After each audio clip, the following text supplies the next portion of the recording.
Sidewalks in western Massachusetts are still covered in snow days after last week's big storm. Most cities and towns give homeowners and businesses 24 hours after a storm to clear their sidewalks. But 22 News received complaints of snow-covered sidewalks in Chicopee and West Springfield.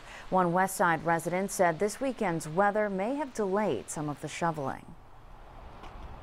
It took me a little bit longer to get out as well with the deep frost and everything else. Yeah, it definitely took a little longer to get out.